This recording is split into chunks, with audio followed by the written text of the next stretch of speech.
Introduction to Powerboating by SailingToucan.org. If you're new to recreational powerboating, this video is for you. It will introduce you to powerboating, its terminology, equipment requirements, regulations, licensing, and how to safely enjoy this wonderful sport. We will provide introductory information and suggest sources for further study. The more you know, the more relaxing and enjoyable boating can be for everyone. Here are Captain and Mate Farmer aboard Trace 1 for a 2-day winter cruise with passengers from Knoxville to Chattanooga, Tennessee. Trace 1 is now sold, and we're back to sailing like we did aboard a Catalina 25 for 23 years. Captain Farmer is a 100-ton master with sail and radar endorsements. He and his first mate sailed out of Panama City, Florida for weeks at a time. We currently sail a 29-foot Catalina sailboat out of Knoxville on the Tennessee River. We have over 50 years of experience, both power and sail, inland and offshore, recreational and commercial. Captain Farmer is a Power Squadron full education certificate holder, teaching basic boating through celestial navigation. He's a member of the Power Squadron Navigation Committee, rewriting navigation texts. West Marine is a good source for marine parts, and many images in this presentation were taken from the West Marine website or catalog. They also have West Advisor articles that are very helpful for boaters. In boating, there's a lot of new terminology to learn. For instance, starboard is the right side of the boat facing forward. Left and right can be confusing depending on which direction you're facing. Pontoon boats are very popular and a good stable first boat. The outboard engines will be located at the stern outside of the decking. Here you also see bow, forward, aft, stern, and port side indicated on the drawing. Motor-driven vessels must display the required navigation lights from sunset to sunrise and in fog or other restricted visibility conditions. The side lights may be combined into one red and green bow light on some boats. Display only the white 360-degree light when anchored. Larger powerboats and sailboats display somewhat different lights, often with a separate masthead light forward and a stern light aft and an anchor light higher than all the others. Figure 1 shows larger boats that show 2 white lights forward. Be very careful about Figure 3A, as the white light may be off to one side, and if this is your boat, it's difficult to see behind you at night. Figure 4 is a sailboat with no engines running, for instance, sailing. A sailboat motoring is considered a motorboat and must show the white light forward. A sailboat sailing only does not show the white light forward. Before you go, you must have one correctly fitted personal flotation device for everyone aboard and anyone being towed. There are several types of PFDs. Type 1 offshore has retroreflective tape on it. Type 2 near shore is similar, but only turns some people face up.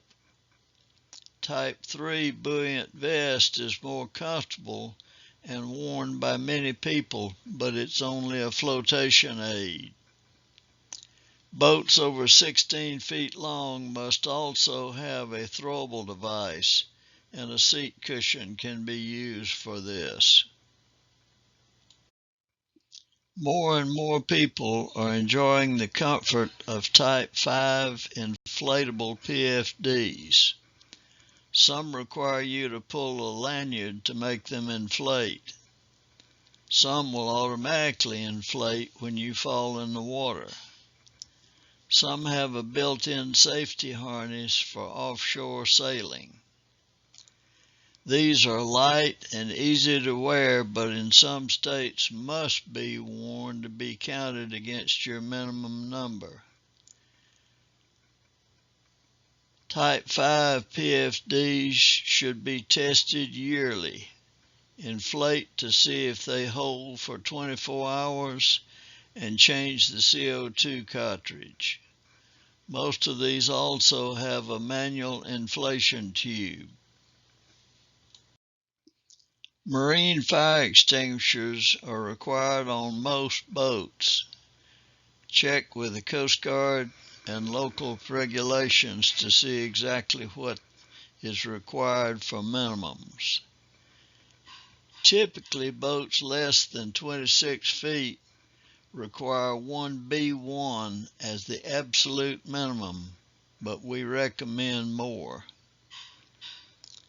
For boats 26 to 40 feet, the absolute minimum is 2B1s or 1B2. Powdered chemical makes a huge mess, so the more expensive CO2 extinguishers are recommended. Read your hull capacity plate carefully. Don't exceed horsepower, maximum pounds of people, or maximum pounds of people, motor, and gear. You can be denied passage and required to take the boat ashore, and fined for non-compliance for overloading, including those on board and any skiers you're towing.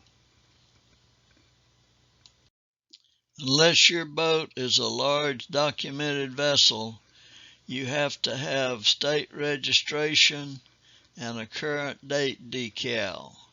Must be prominently displayed in contrasting colors on the bow. You must carry a copy of your registration papers aboard as well. Check your state for other display requirements.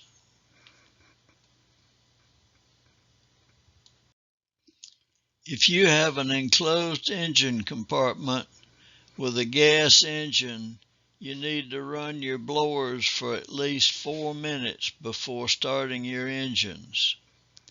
You also need some type of backfire flame control on your carburetor. Enclosed fuel tanks for an outboard gas engine also need some type of ventilation. Your boat probably has an electric horn, but many of these horns are not very loud.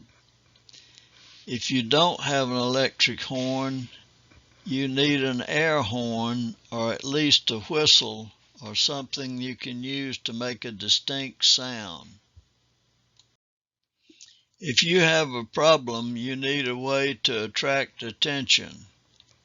Flares are only required offshore, and they expire and must be periodically replaced.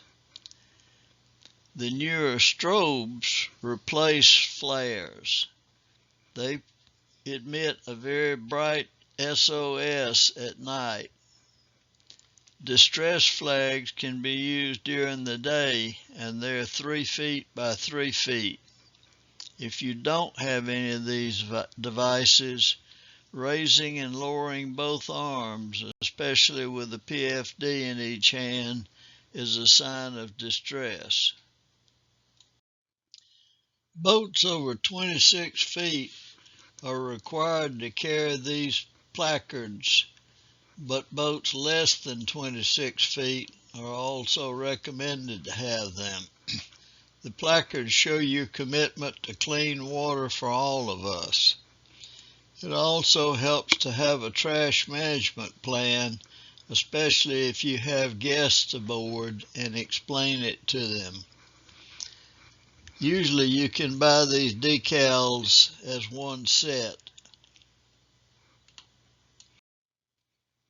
Small boats can use a portable toilet like the one shown here that contains water for flushing, but they must be carried ashore to empty. Larger boats typically use a manual or electric flush toilet in the head compartment that discharges into an onboard holding tank. Holding tanks can be pumped out at most marinas. Any marine sanitation device must be Coast Guard approved. Boats over 39 feet are required to carry a copy of the current navigation rules. It's a good idea for all boats to carry the rules. An abbreviated federal requirements booklet is also available, and you can buy these rule booklets from most marine supply stores. State boating requirements are in addition to federal regulations. In Tennessee, personal flotation devices must be worn below dams and by children under 12 unless they're in a cabin. Also, inflatable type 5 PFDs must be worn to be counted toward your minimum number. And many states require some form of boat operator license, so check your state requirements carefully. In addition to the required items, there are a lot of highly recommended items that you should consider carrying aboard your boat. An anchor, chain, and rod are necessary if you need to hold your boat in a position in case the engines fail. There are many types of anchors to pick from, and chain helps your anchor bite and it protects the rod. 3-strand nylon rod that stretches is best. A 5-to-1 scope is minimum, but a 7-to-1 is highly suggested. Marine VHF radio is a preferred form of marine communications. A handheld has low power and a small antenna, so it has a shorter range. You may not always have cell phone coverage, so you need some form of VHF radio. Also with VHF, in case of emergency, other boaters can hear your distress call. You can get Coast Guard broadcast and marine weather reports on VHF radios. All newer fixed mount VHF radios have digital selective calling for sending automated distress calls. For a fixed mount radio, you need a good external antenna. Enclosed boats with a hull that can collect water need a bilge pump. It's a good idea to have a manual backup pump. And as a last backup, a hand bailing bucket of about 3 gallons can be used, and it can also act as a fire bucket if it has a lanyard on it. Your first aid kit should be sized for the amount of time it would take help to get to you in an emergency. The further you go, the more important charts are for navigation. Charts show you the water features and also indicate aids to navigation. There are electronic chart plotters specifically designed to help you navigate your boat. Cell phone charting apps are an absolute minimum. Navionics has a free app, but you need internet or you have to download charts for your area to be able to use it. Google Maps can help if you have internet access, and it can show you local shore facilities. If you have a laptop or tablet aboard, try the free OpenCPN software used by many navigators, both inland and offshore. There are aids to navigation, especially inland, to help you find your way. Here we see A is a can buoy, B is a non-buoy, C and D are junction buoys, E and F are fixed day marks, and G and H are fixed crossing marks. Inland buoys are not numbered, but coastal and offshore they are. The top of a junction buoy denotes a major or preferred channel. Inland day marks have mileage boards on them that indicate the river miles, and by the way, we use statute miles inland. To remember which side the buoy should be on, remember red, right, returning. When you're going upstream, the red non-buoys should be on the right-hand side of the boat facing forward. Slow-speed boat handling and docking are probably the most difficult things to learn for the new boater. Cleats are located on your boat, and they're strong points that are through-bolted that you should use to tie your boat to the dock. A cleat hitch is the best way to attach a line to a cleat, as it can be easily untied even under load.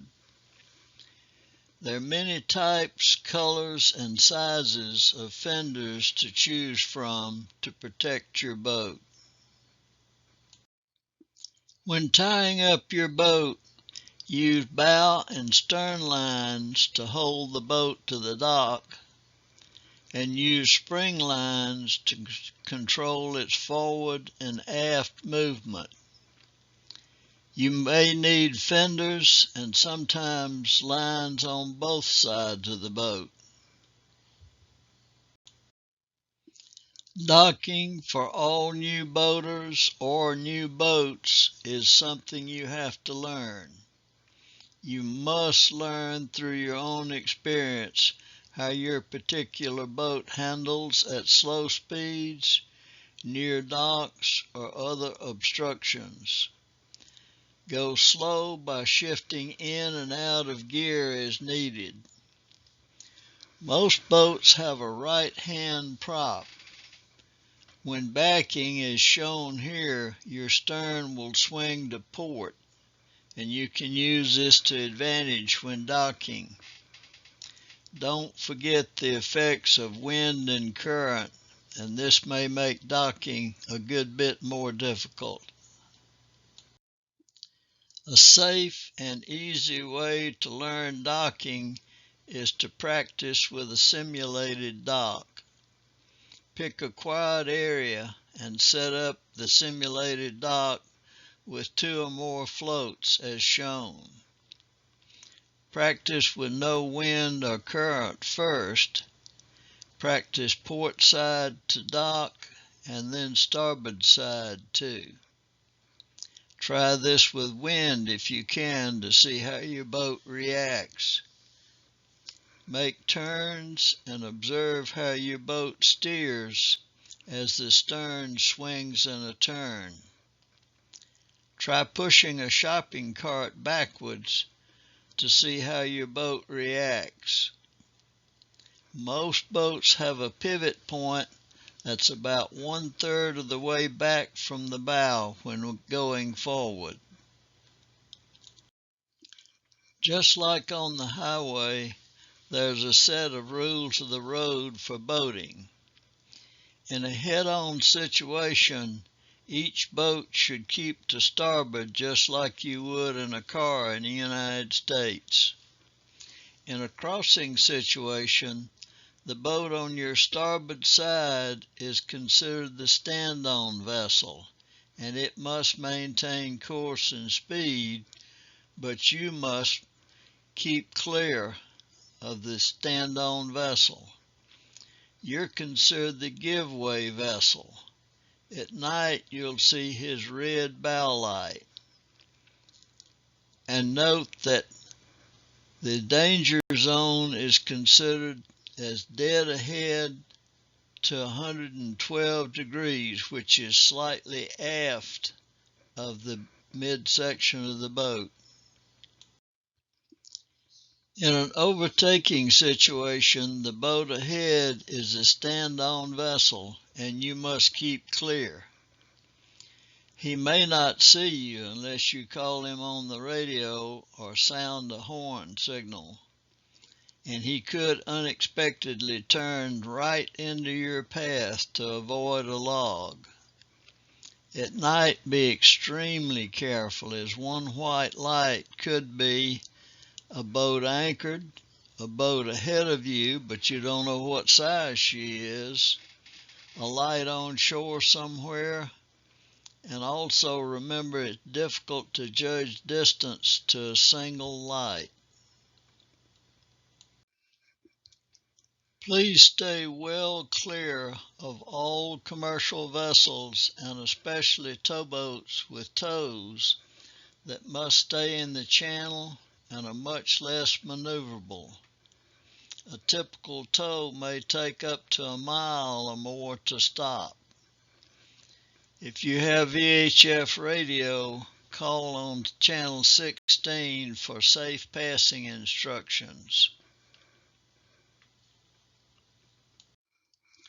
To carry any passengers for hire, you must have a Coast Guard license, and the Coast Guard has enforced this very strictly in the last few years.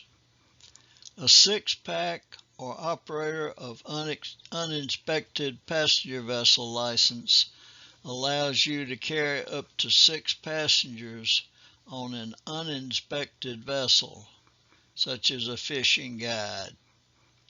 A master's license, like I have, qualifies you to carry more passengers on an inspected vessel like the Star River boat. Remember, there are very stiff penalties if you're caught carrying passengers for hire without a license or the proper boat inspections. Don't forget sunscreen and water. Sunlight also reflects from the water, and you can windburn as well. Please drink lots of water to stay hydrated. Further study is highly recommended for the new boater, and in some cases actually required. America's Boating Course, that uses a 270-page book, is taught by America's Boating Club. See americasboatingclub.org to find a course near you.